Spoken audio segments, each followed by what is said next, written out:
close the door. If it is open right now, get up and close it, and then come back, because I will wait for you. And if you cannot close it, if there are people in the house and no door available to you tonight, then put something in your ears and let that be the door. Chosen one, this is not for atmosphere. There is a category of thing that physically cannot be said to a person who has one ear pointed at a hallway, and what I have for you today is entirely inside that category. And now I have to tell you something that is going to sound wrong for about 90 seconds.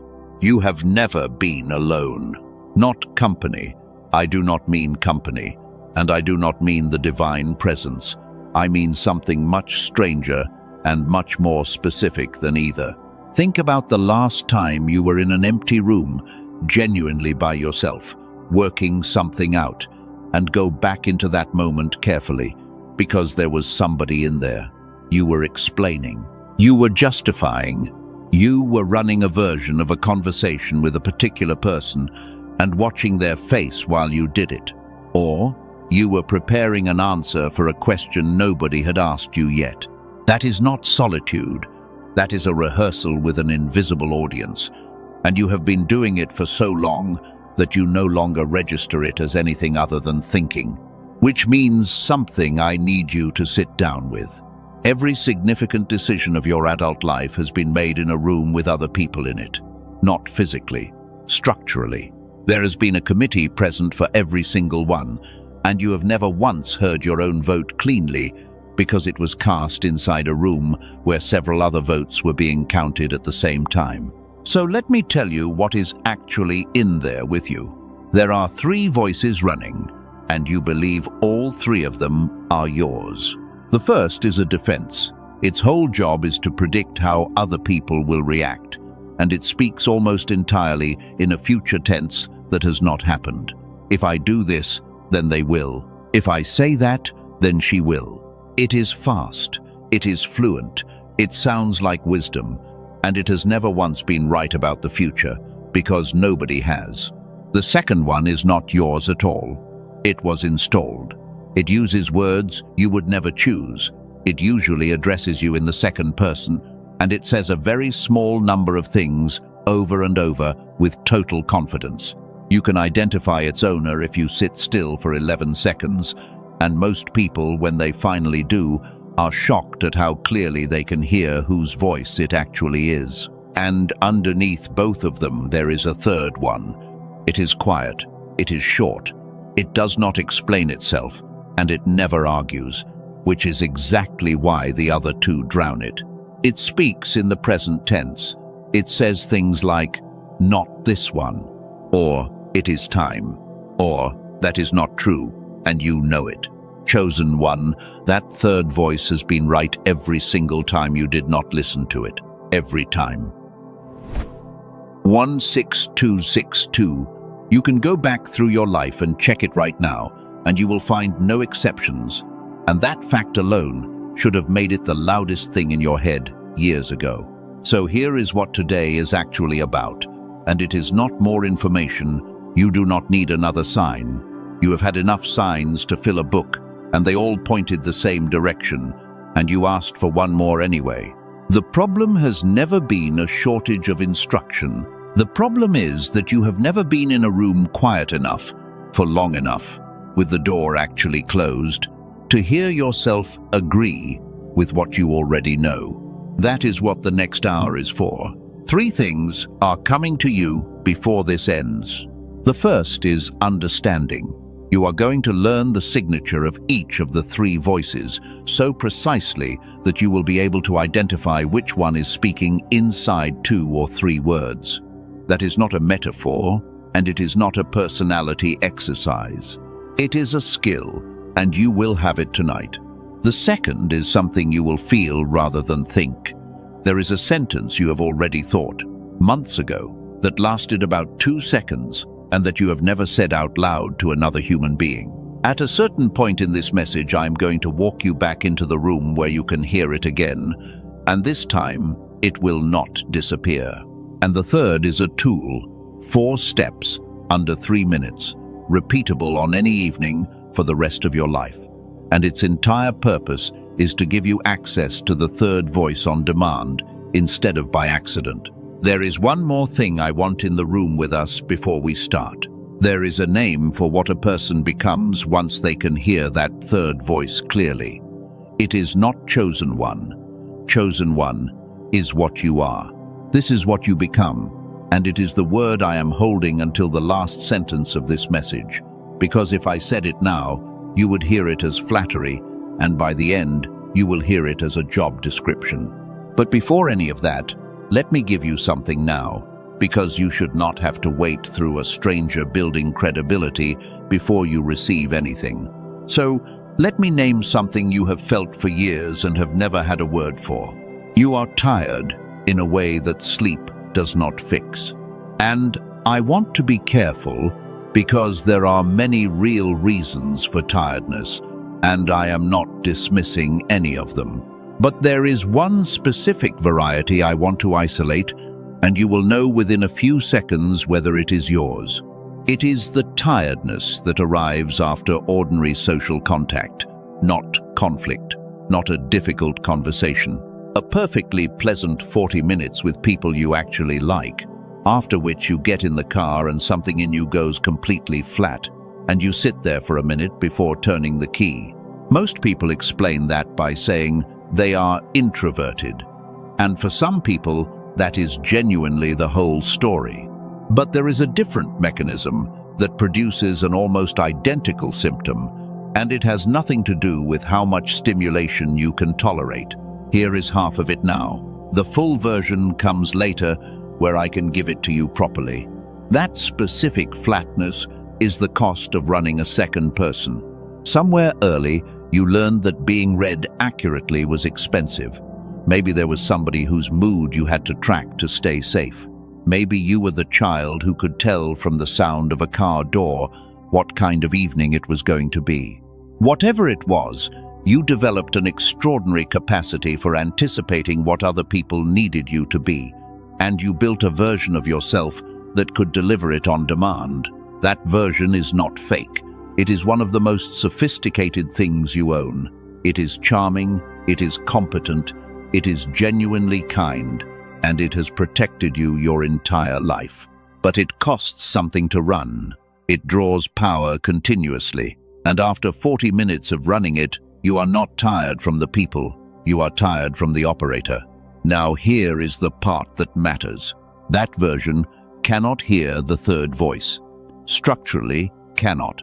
Its attention is pointed outward at all times, because outward is where its job is, and the third voice only registers on attention that is pointed inward.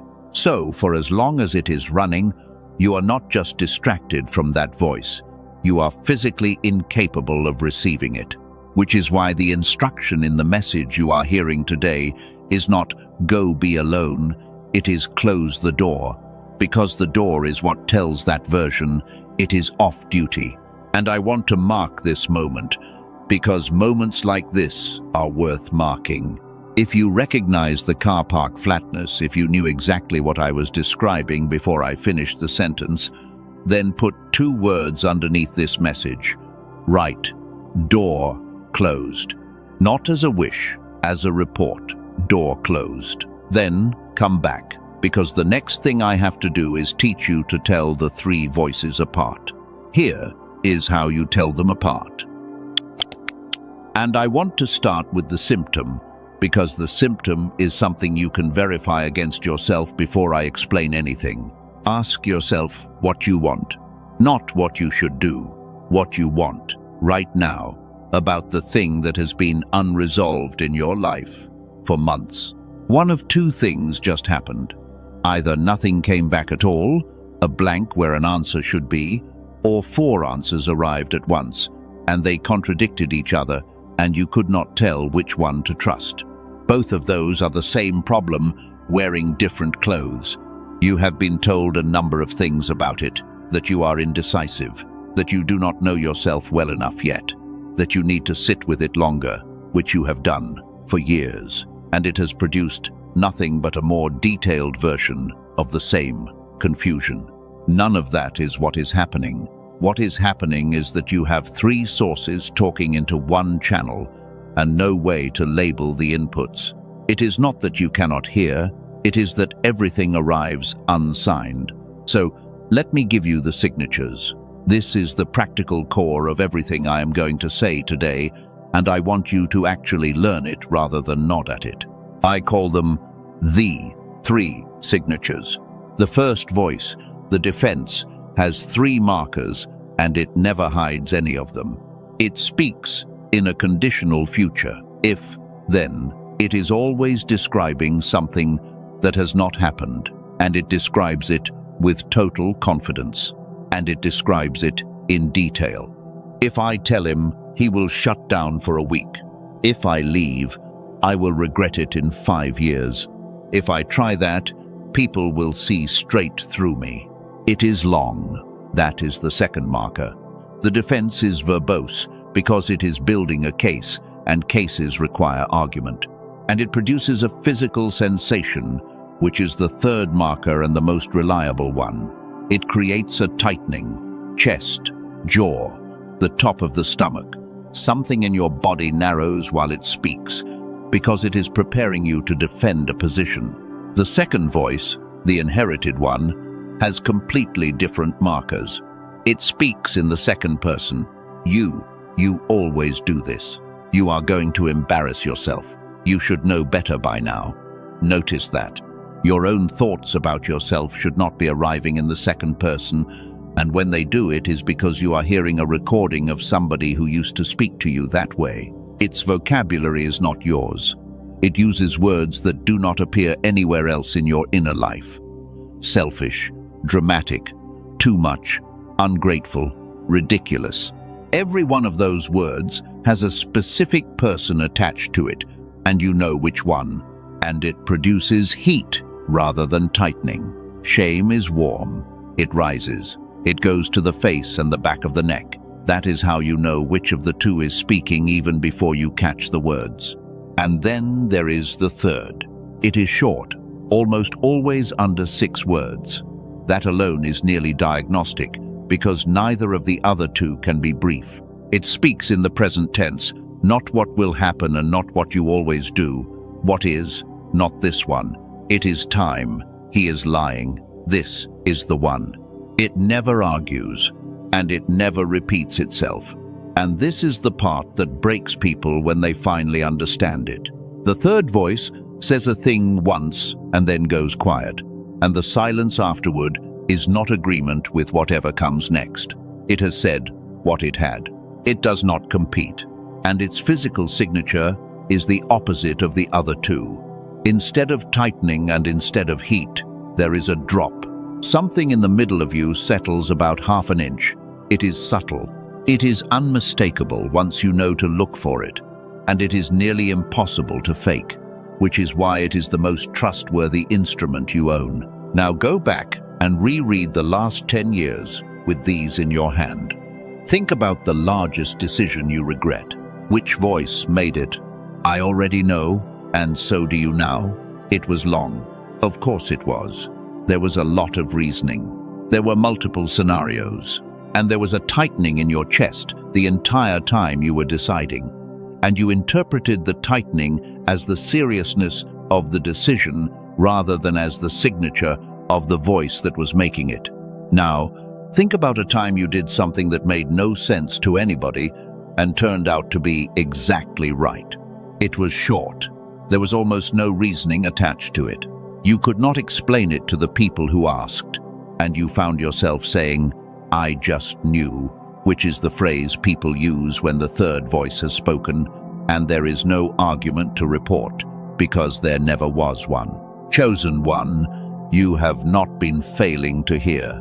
You have been hearing perfectly and crediting the wrong source. And now I want to name the cost of that, because it is enormous and nobody adds it up. Every decision made by the defense is a decision made by fear that had a vocabulary. It looks like prudence. It comes with reasons. And when it goes wrong, you do not blame it, because it sounded so reasonable at the time.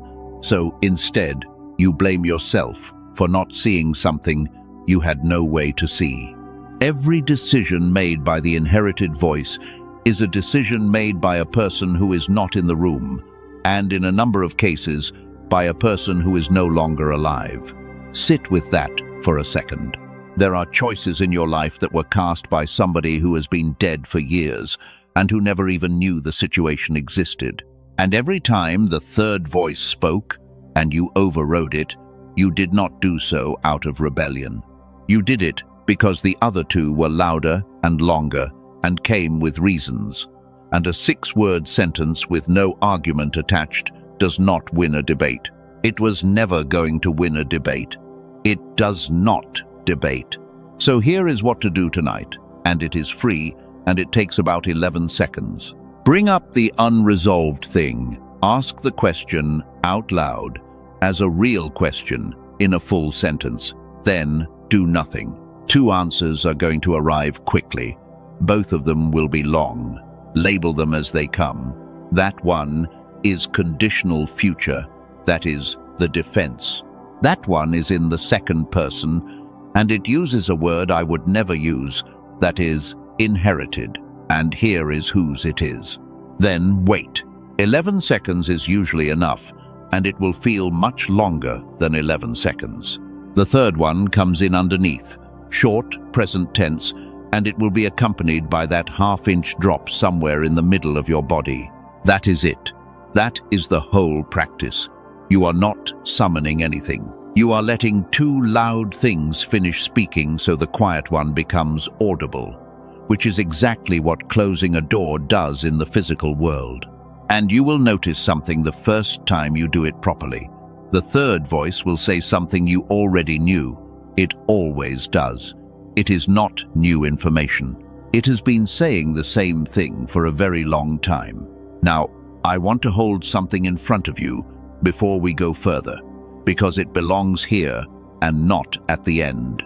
Over the last several decades, something was established in research laboratories about the human mind that almost nobody in the spiritual world has ever been told, and it bears directly on the third voice.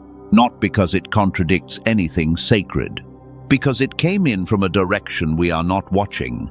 A small group of neuroscientists working from a finding significant enough that it received a Nobel Prize documented something about the physical design of the mind that explains an experience spiritually sensitive people describe constantly and can never account for. It is not a philosophy. It is structural. It concerns the channel that the third voice has to travel through in order to become words. I will tell you exactly what they found before this ends, and I will tell it plainly. For now, hold one question while we keep going. If closing the door quiets the first 2 voices, why is the third one still so faint, even in a completely silent room? Because those are different problems. One is interference. The other is a narrow channel. And you have experienced both. Hold that. We come back to it. Because there is something else that has to be understood first, and without it, the practice I just gave you will work for about 4 days and then stop. There is a version of you that only exists when somebody is watching. I mentioned it earlier, and I called it an operator. And now I want to be much more precise, because this is the single most expensive structure in your inner life, and almost nobody ever inspects it. It is not a mask. Masks are what dishonest people wear, and this is not that. It is closer to an interface. It came online early. It was built to make you legible and acceptable to whoever had power in your environment, and it is genuinely good at its job. It is warm. It is capable. It knows what to say at funerals. People like it, and they are not wrong to. I want to name it, because it needs a name. The audience self. And here is how you know it has been making your decisions, rather than merely handling your interactions. The first sign is that you cannot answer a direct question about your own preference. Somebody asks where you want to eat, what you want to do on your birthday, whether you would rather stay or go, and there is a blank followed by an immediate scan of what the other person would prefer. That scan is so fast you have never seen it happen. You experience it as not having a preference. You have a preference. You just cannot reach it before the interface answers on your behalf. The second sign is relief when plans get cancelled. Not for every plan, but there is a specific category of arrangement where the message arrives saying it is off, and something in you unclenches, and you feel guilty about the unclenching, which means you notice it and then immediately bury it. That relief is data. It is the interface being told it can stand down. The third sign is the one that costs the most. You have said yes to significant things while a quiet voice was saying no, and you did not experience yourself as overriding anything because the interface answered before the third voice had finished forming a word. Not a lie, just faster. And here is the part I most want you to have. You cannot dismantle the audience self, and you should not try. Every attempt to destroy it produces a person who is rude and calls it authenticity, and that is not freedom. It is just a different kind of performance with a smaller audience. What you can do is take away its authority to sign things. That is the whole move. Let it run the interactions. It is better at them than you are. But no significant decision gets signed by it, ever again. And the way you enforce that is by requiring that every large decision be made in a room where it is off-duty, which is precisely what a closed door does. Chosen one, that is what the instruction in this message actually means. Go to your room and close the door. Is not an invitation to solitude, and it is not a mood. It is a jurisdictional statement. It moves the decision out of the court where the interface has standing and into the one where it does not. And notice how many of the significant moments in the sacred texts happen exactly this way. The instruction to go into a room and shut the door before praying is given directly and specifically. The wrestling that changed a man's name happened when he had sent every single person he loved across the river and stayed behind alone. The 40 days were in a wilderness. The most consequential conversation in the entire text about being born again happened at night, privately, with one man who had come when nobody could see him. None of that is stylistic. There is a functional reason certain things can only be transacted with no witnesses, and now you know what it is. Witnesses activate the interface, and the interface cannot receive. So let me say the uncomfortable version of this. Some of the confusion you have been praying about is not confusion. It is a jurisdiction problem. You have been asking for clarity in rooms where clarity is structurally unable to arrive, and then concluding from the silence that you were not being answered. You were being answered in a room with an audience in it, where the answer has never once been audible. And I want to mark this because it is worth marking. If you recognize the audience self, if a specific yes came to mind that you gave while something in you was saying no, then put 4 words beneath this message. Write, IT does not sign. That is not a wish about the future. It is a statement about who holds the pen from tonight onward. Now, I want to give you a word, because there is a word underneath the one you have been using, and it changes the last several years completely. In the oldest language of the scriptures, the word for wilderness is midbar, and midbar is built on the same 3 consonants as the verb that means to speak, davar, word, speech. The thing that is said, the wilderness and the word are the same root, which means that in the language these accounts were originally carried in, the place of desolation and the place of speaking are not 2 different concepts that happen to appear together in the story. They are linguistically the same territory. The wilderness is, quite literally, the speaking place. Chosen one, sit with that against the last stretch of your life. Because I want to describe what that stretch has actually looked like, and I want to do it without any decoration. People left, not dramatically in most cases. A friendship went quiet and neither of you did anything about it.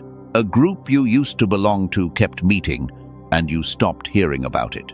Someone you expected to show up during a hard month did not, and you never mentioned it, and something adjusted permanently.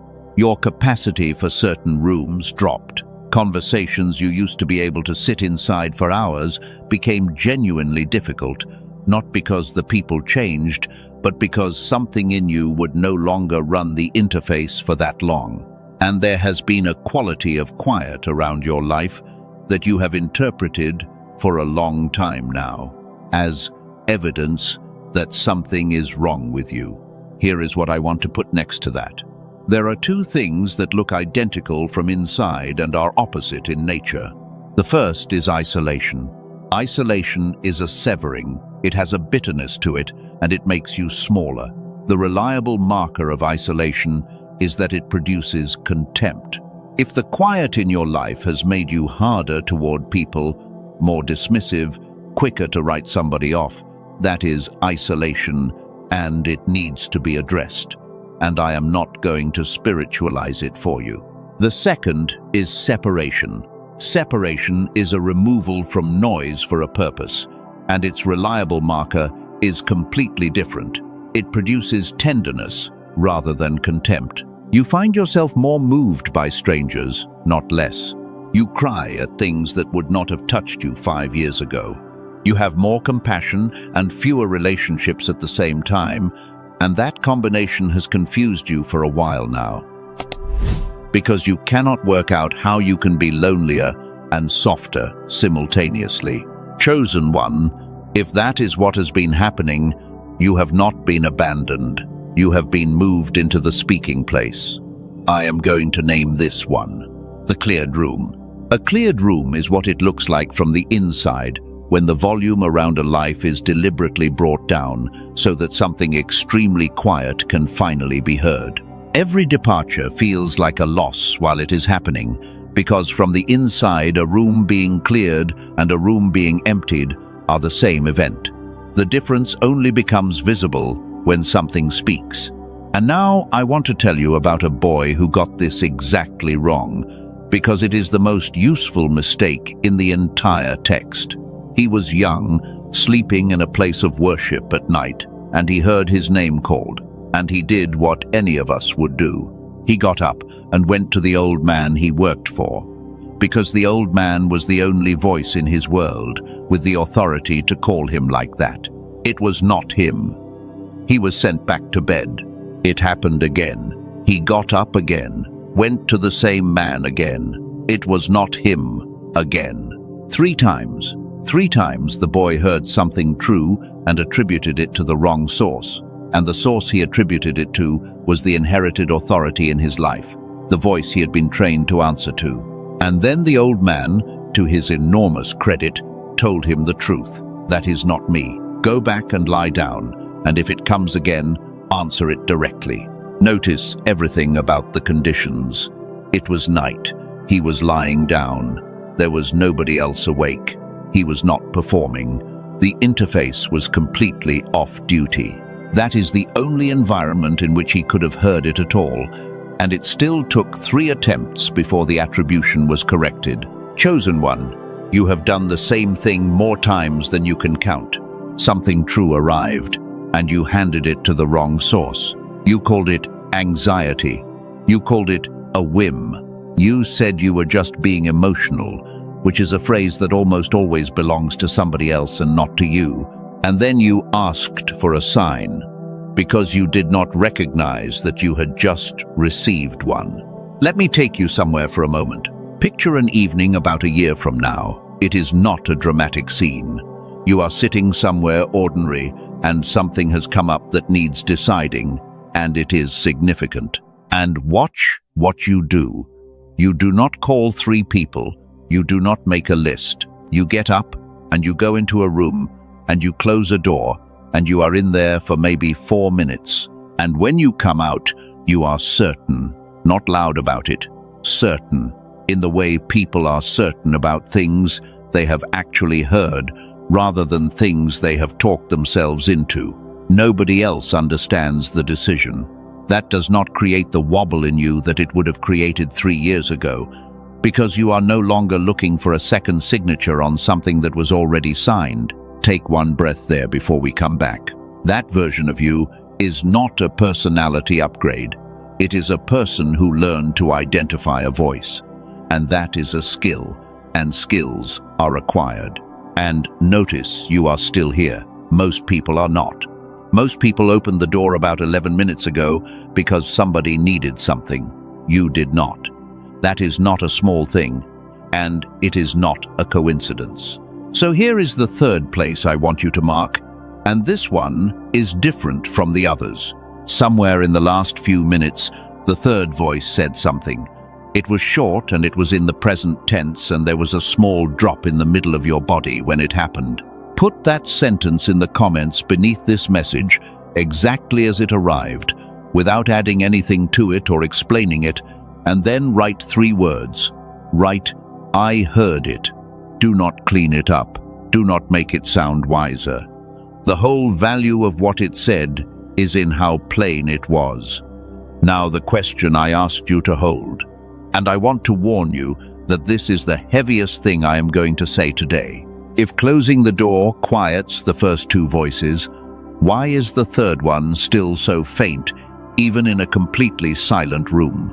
Because they are different problems, and if I stopped at the first one, I would have handed you half a key and called it a key. So let me describe the second problem exactly, and you will recognize it inside 10 seconds, because it is the most frustrating experience in your entire inner life. You know something, and you cannot say it. Not cannot say it to other people, cannot say it to yourself. There is a thing sitting in you right now about a specific situation, and it is completely clear as a sensation and completely unavailable as a sentence. You can feel its shape. You can feel that it has a direction. If somebody offered you a wrong version of it, you would reject the wrong version instantly, which proves you know the right one, and you still cannot put it into words. That is not vagueness. Vagueness would mean you do not know. You know. What you have is a translation failure, and it produces the single most demoralizing loop a sincere person can be in, because you sit down to get clarity, and the clarity is already there, and it will not convert, and after an hour you get up believing you did not receive anything. You have been told a number of things about this, that you need to journal more, that you should sit longer, that the answer will come when you are ready, which puts the delay inside your character and gives you nothing to work with. None of that is what is happening. What is happening is one of the strangest and most consequential things ever established about the human mind. Your mind is not one instrument. It is 2 halves, and they were built to run as one. In the early 1980s, a body of research on this was significant enough that it was awarded a Nobel Prize. The work was led by a researcher named Dr. Roger Sperry. And what it established in a laboratory rather than a sanctuary is that the 2 hemispheres of the human mind perform fundamentally different jobs, and that almost everything about the quality of a life depends on how well those 2 halves are speaking to each other. Here is why that is the whole answer to your question. The third voice does not originate in the half that has language. Read that again. Knowing arrives on one side, words live on the other, which means every single time the quiet voice speaks, what it says has to make a crossing before it can become a sentence. The drop in your body happens on arrival. The sentence happens after the crossing. And the crossing is not automatic. It requires the 2 halves to be synchronized at that moment. When they are synchronized, knowing and language come online together, you sense something, and you can say it in the same breath. Insight arrives whole, rather than as an unreadable pressure. When they are not, you get precisely what you have. A body that reacts before you understand why, certainty with no vocabulary. 20 years of, I just have a feeling about this, and no capacity to state what the feeling contains. Chosen one, the third voice, has not been faint. It has been arriving at full volume on a side of you that cannot speak. I want to give this a name: the separated house. A house divided does not fall dramatically. It falls quietly, as two floors that stop hearing each other, while the person living inside wonders why they know things they cannot use. And now the part that made me stop the first time I encountered it. Studies measuring young children for creative capacity have repeatedly returned figures close to 98% of them operating at what the researchers were willing to call genius level, not gifted. Genius level, by their own measure, the same measure applied to adults returns a number under 1 in 1,000. That is not a story about decline. Decline is gradual and partial. That is a story about something being switched off. And I am not going to hand you a villain, because there is not one. It is that almost everything about the construction of a modern life, from how we are schooled, to how we are entertained, to the sheer volume we live inside, trains the two halves to run separately. You become excellent at the half that measures, argues, and defends, which is exactly the half that produces voice number 1. And you lose access to the half that senses and integrates, which is the only place voice number 3 has ever lived. The defense has a direct line to language. It can produce 400 fluent words in under a second.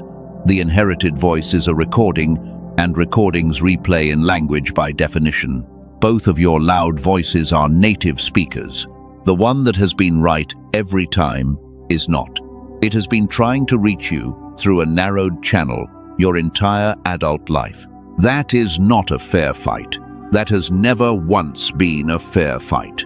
And it means the child who knew things about people before anyone explained them, who was certain about the shape of their own life with no evidence for it, who said blunt, accurate things at dinner tables and got told not to be rude, was not naive. That was equipment running at full power, and it has been running at partial power ever since. Sit with what that undoes. Every time you doubted your own discernment because you could no longer articulate it, you were reading a narrowed channel as an absent signal. Every time somebody asked you to explain why you did not trust a person and you could not, and you backed down because you had no argument, you were not being irrational. You were being outvoted by fluency. And every time you were told the answer was to pray harder or think it through more carefully, you were being asked to push more effort through a channel that was constricted. You can want it with your entire life, and still not force it through a half-open valve. Chosen one, you are not a person without guidance. You are a person whose guidance has not been able to become words. So here is something free you can do tonight, and it works around the problem rather than through it. Ask the question out loud, in a full sentence, as before. But this time, do not wait for language at all. Instead, ask one thing. If this had a direction, which way does it point? And let your hand move, or notice which way your body leans, or simply register whether the sense of it goes forward or back. Do not name it, just get the direction. You are rooting around the crossing. Direction lives on the side that knows, so it does not require translation to arrive. Then, and only then, ask what would have to be true for it to point that way. That question is a language question, and by then you have something concrete for the language half to work with. Most people find they get more usable information in 90 seconds this way than in a year of trying to make the quiet voice produce a paragraph. Take a breath now, because that was a lot, and I want it to settle before the last part. Because there is something I have noticed about people who spend their lives being what others need, and it belongs here. Nobody ever asks them a real question with time attached to it.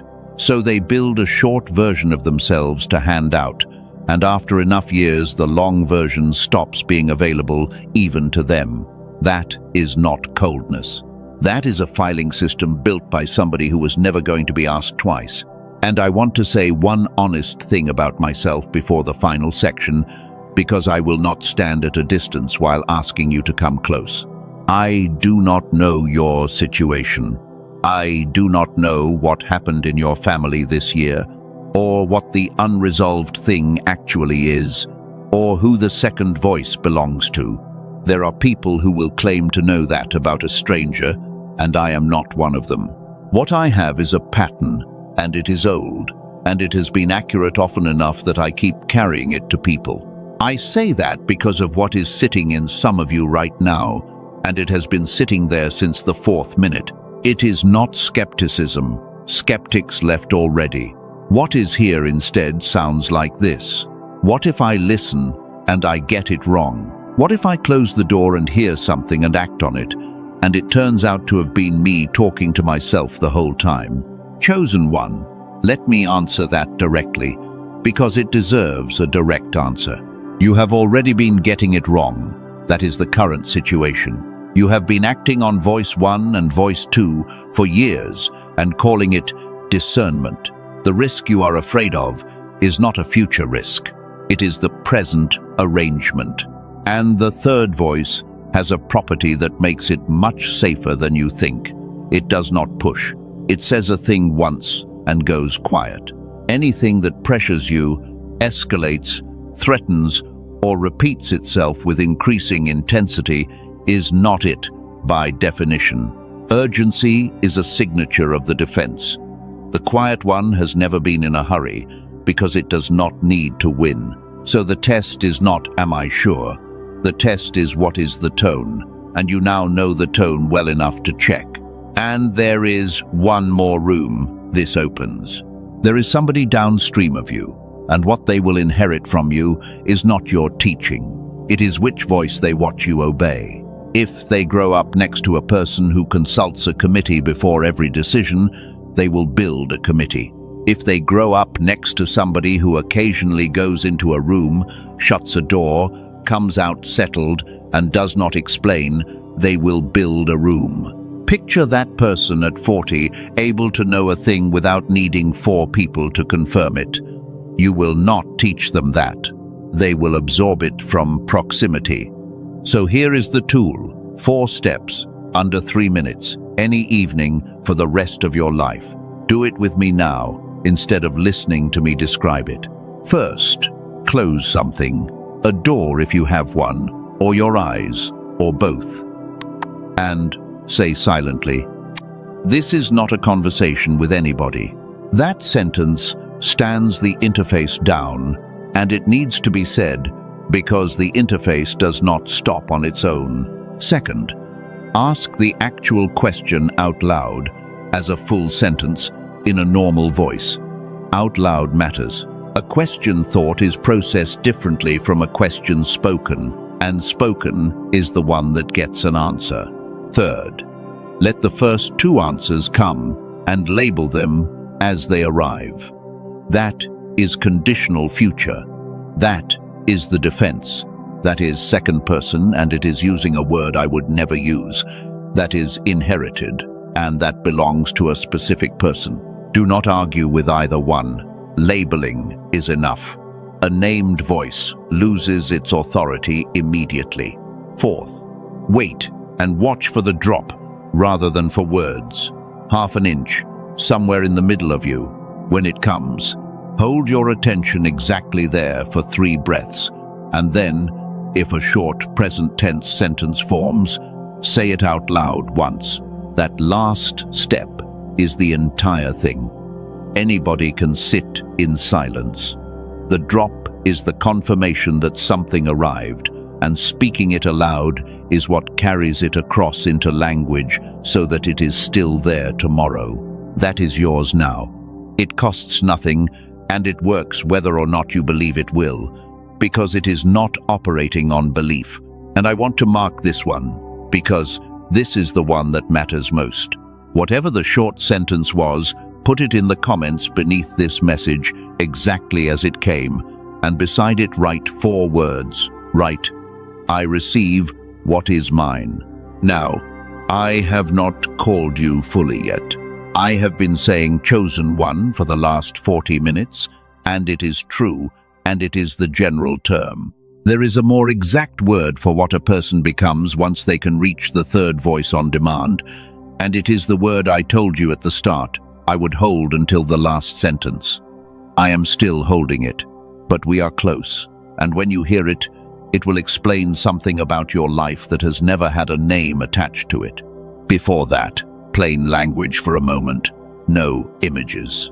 Here is what you know now that you did not know an hour ago. There are 3 voices, and each one has a signature you can identify inside 3 words, by tense, by person, and by what it does in your body. The audience self is an interface, not a mask, and it should keep running interactions and never sign a decision again. The quiet in your recent life is a cleared room and not a severing, and the marker that tells the difference is whether it has made you softer or harder. Here is what to do with it. Close something, ask out loud, label the first 2, wait for the drop, and speak what comes. And here is who you are inside all of it. You are not a person waiting for guidance. You are a person who has been receiving it continuously on a channel that could not convert it into words. The clarity you just received is real.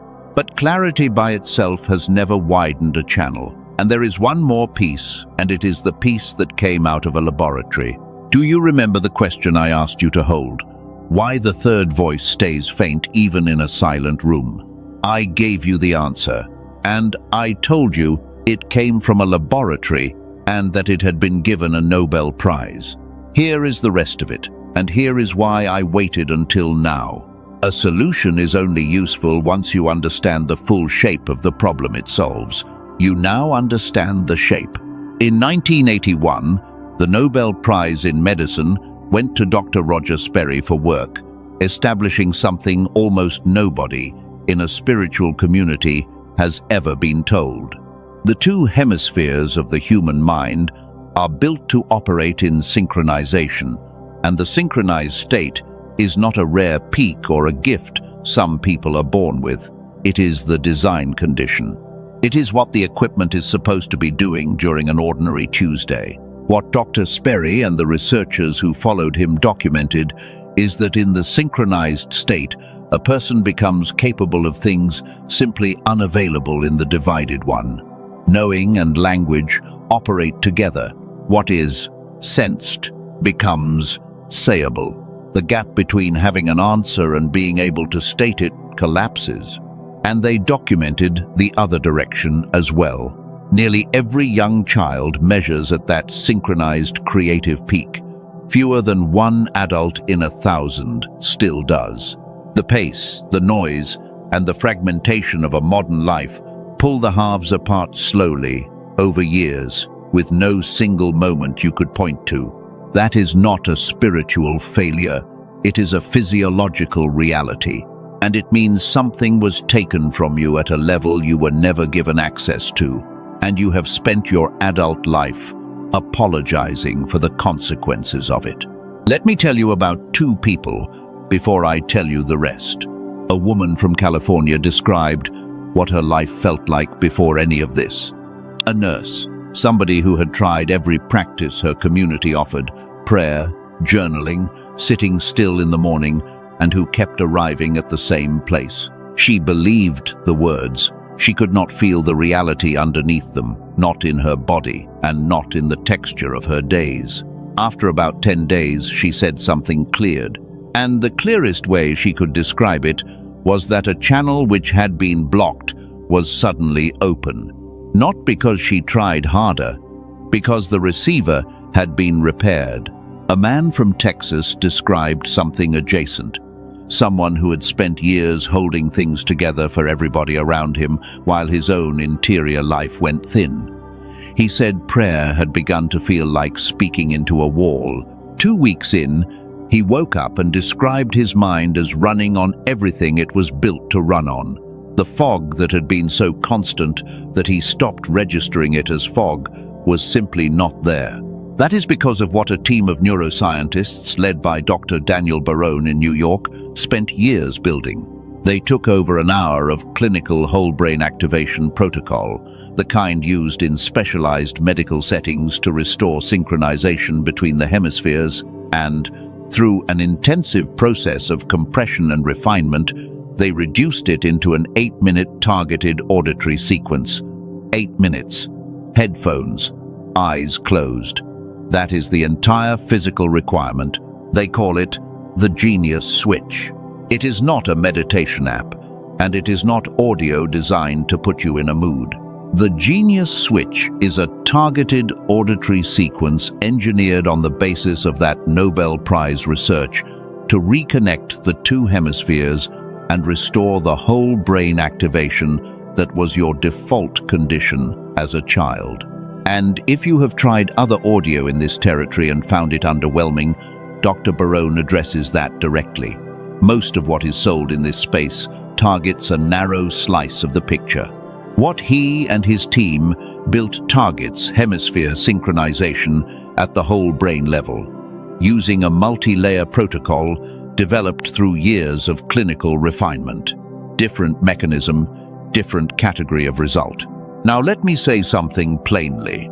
The Genius Switch is not for everyone. It is for the chosen one who has just understood that they have been guided continuously and could never get any of it into words.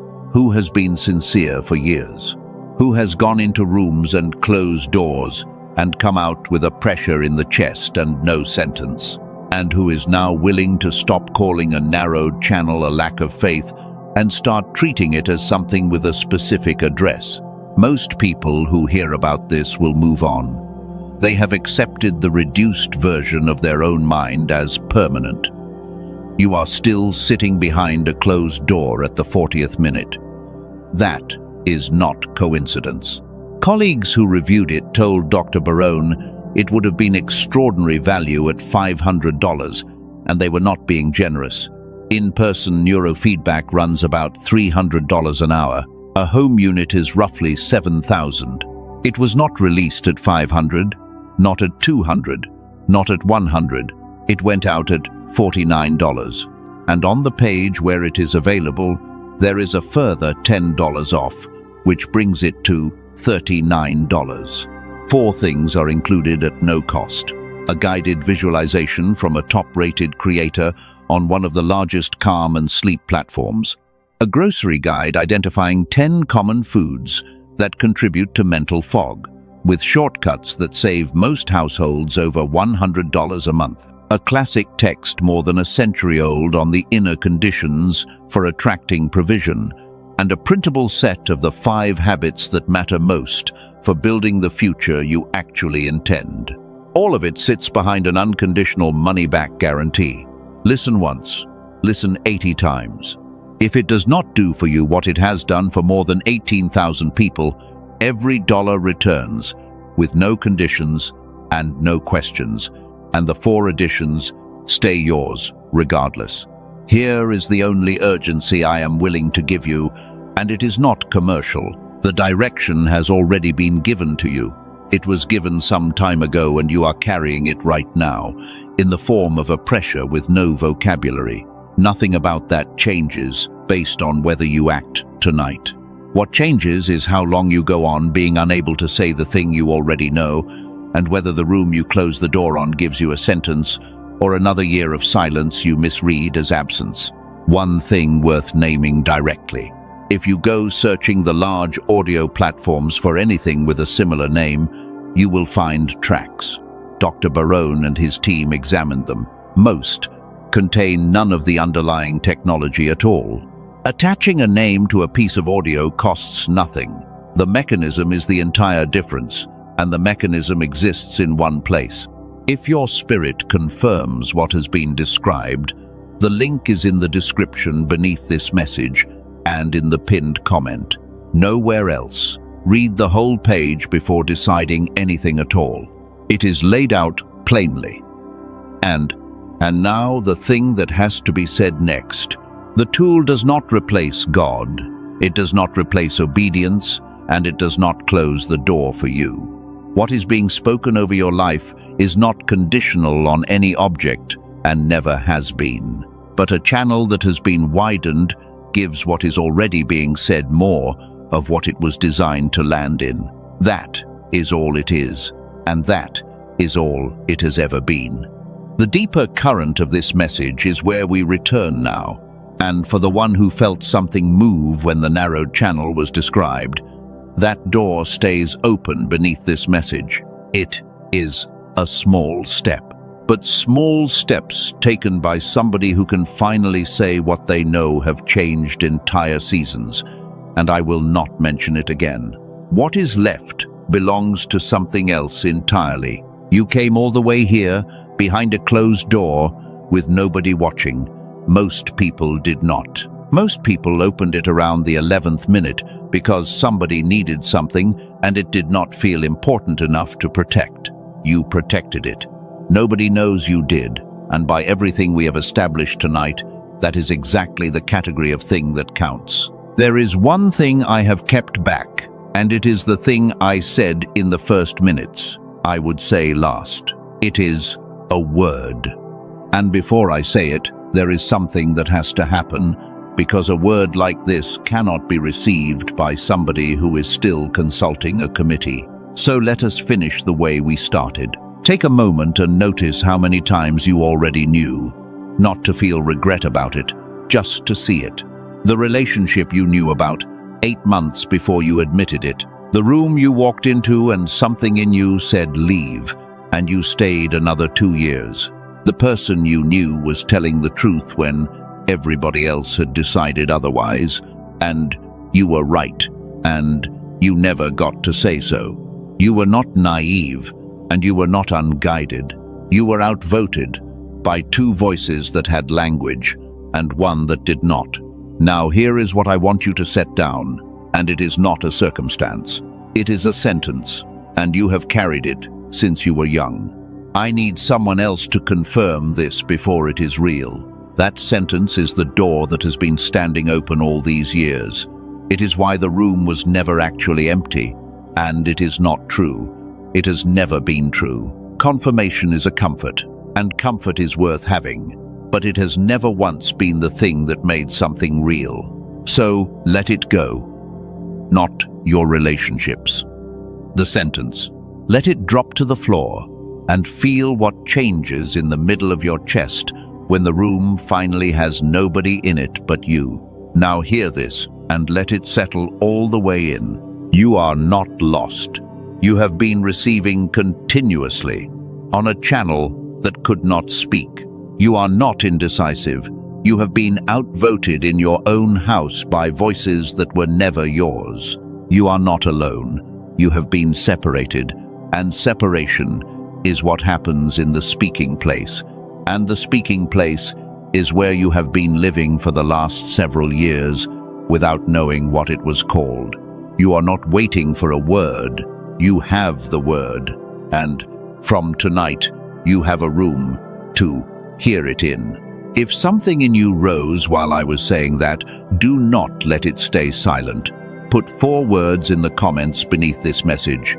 Write, I am not alone. And if a face came to mind while I was speaking, somebody who has been asking everyone else what they should do for as long as you have, send this to them. That is not a favor to me. It is the only way it reaches the person it was meant for. And so it is sealed, and it is done.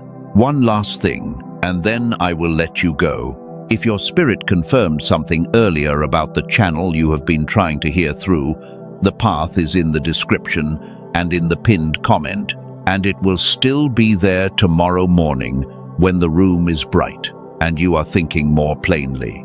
Go and read the page. Decide from a settled place behind a closed door with nobody in the room. That is the only way I would ever want anybody to decide anything. And now, the word. I told you at the beginning that there is a name for what a person becomes once they can reach that third voice on demand, and that chosen one is what you are, and this is what you become. Here it is. You are a seer. Not in the way people use that word now, the older meaning. It does not describe somebody who predicts the future. It describes somebody who perceives a thing before the evidence for it has arrived, and who has to carry that knowing for a while alone, in a cleared room, until the world catches up to what they already saw. That is what your whole life has looked like. That is why you were early about so many things and were treated as difficult for it. That is why the quiet found you rather than the crowd. And that is why nobody ever confirmed it for you, because the one thing a seer is never given is a second opinion. So keep the door closed, chosen one. Ask out loud. Wait for the drop, because the answer was never coming from outside the room. It has been in here with you the entire time, waiting for the noise to stop.